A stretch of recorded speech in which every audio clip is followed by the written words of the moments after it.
नमस्कार, मैं हूं रवि सिंह। मैं आपको लेकर आया हूं आज उधमपुर कल्लर न्यू सब्ज मंडी के बिल्कुल सामने। मैंने कल भी आपको बताया था कि यहां पर एक बहुत बड़ा हादसा हुआ था जिसमें 7-8 के करीब मजदूर जो कि दब गए थे।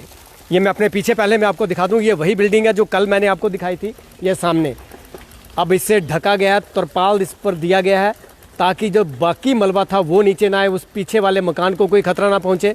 लेकिन सबसे बड़ी बात इसमें यह रही कि उधमपुर डीसी द्वारा 3 मेंबरी एक कमेटी बनाई गई है।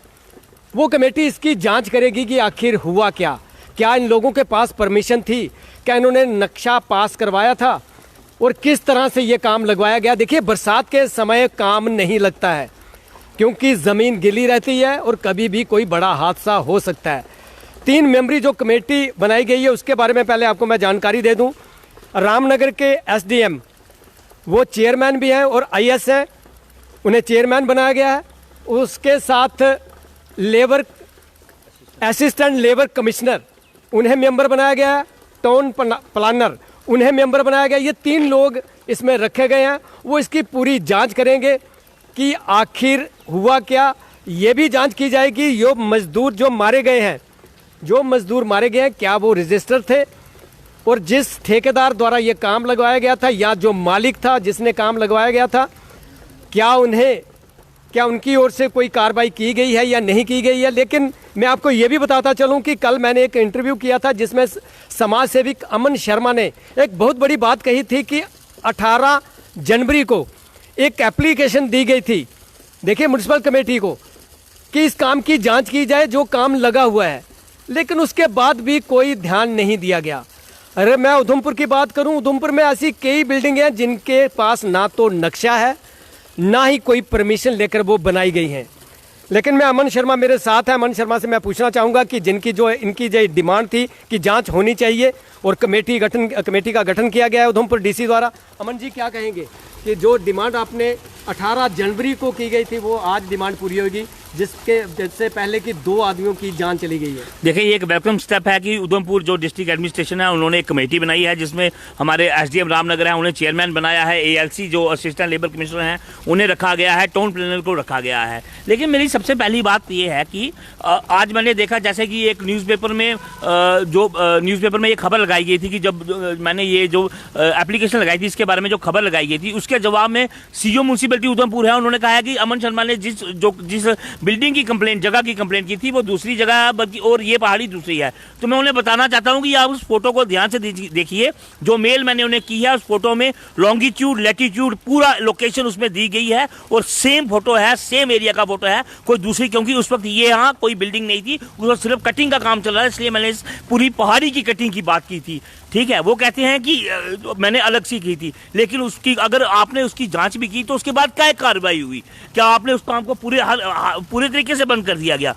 दूसरी चीज, सबसे गंभीर विषय जो है, इतनी बड़े पैमाने पे काम चल रहा है, इतनी बड़ी पहाड़ की कटिंग हो रही है, मजदूरों की, जहां काम करने वाले मिस्त्रियों की सेफ्टी के लिए आपकी आखिर क्या यहाँ पे प्रिकॉशन रखे गए थे? जो मालिक है, जो ओनर है, जो ठेकेदार है, क्या प्रिकॉशनरी मेजर उसने उन मजदूरों की जिंदगी के लिए लिए थे? 1% भी उनकी जिंदगी को ध्यान में रखते हुए यहाँ कोई प्रिकॉशन नहीं लिया गया था, जिसका नतीजा ये निकला कि 2 मजदूरों को अपनी जान से हाथ धोना पड़ा और 4-5 मजदूर हैं वो बुरी तरह से घायल हुए हैं। और ये जो एक कमेटी बनाई गई है, हम आशा करते हैं कि ये कमेटी जो बनाई गई है ये अच्छी तरह से इसकी जांच करेगी और इसके और जहाँ तक मेरी नॉलेज का सवाल है, जहाँ तक मैं जानता हूँ, हमारे स्टेट के अंदर किसी भी पहाड़ की कटिंग पूरी तरह से बैन है।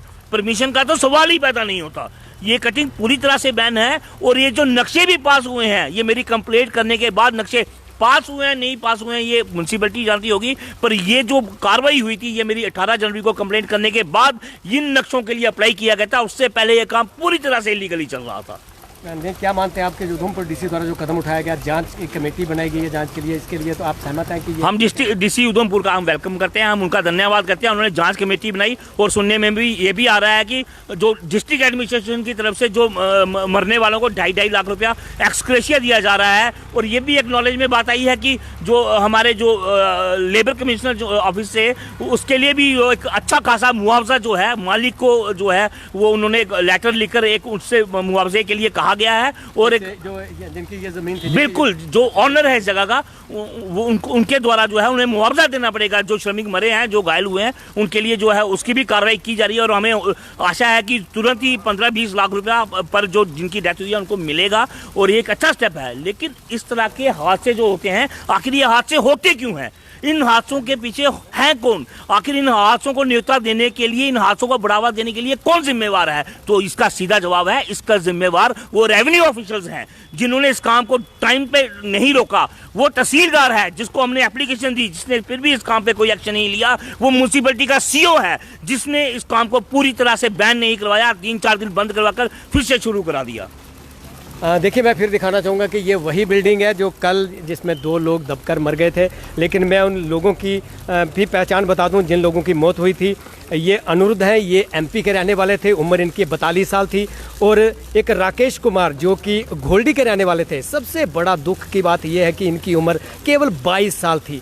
देखिए, ये गरीब लोग रहते हैं और अपना मेहनत मजदूरी करने के बाद ये अपने परिवार का पालन पोषण करते हैं, लेकिन ऐसे हादसों में इन लोगों की जान चली जाती है। लेकिन कहीं ना कहीं देखें तो सबसे बड़ी बात उभर कर ये सामने आ रही है, जिस तरह से अमन शर्मा ने यह बताया कि मालिक जो इस बिल्डिंग का मालिक था उससे भी पेनल्टी देना पड़ेगी, उसके वो भी अपनी जेब से पैसे देगा उनको।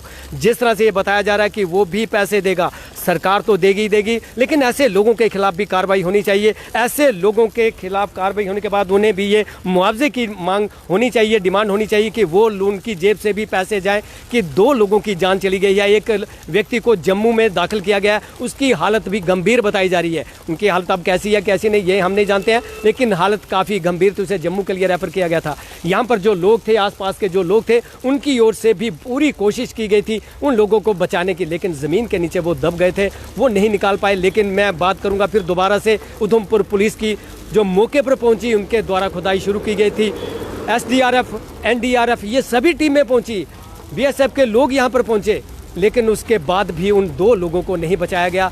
लेकिन कहीं ना कहीं देखें तो प्रशासन की ओर से जो कदम उठाया गया है, जो 3 मेंबरी कमेटी बनाई गई है, उसकी सराहना की जा रही है। DC उधमपुर की सराहना की जा रही है कि कमेटी बनाई जानी चाहिए और जांच भी होनी चाहिए।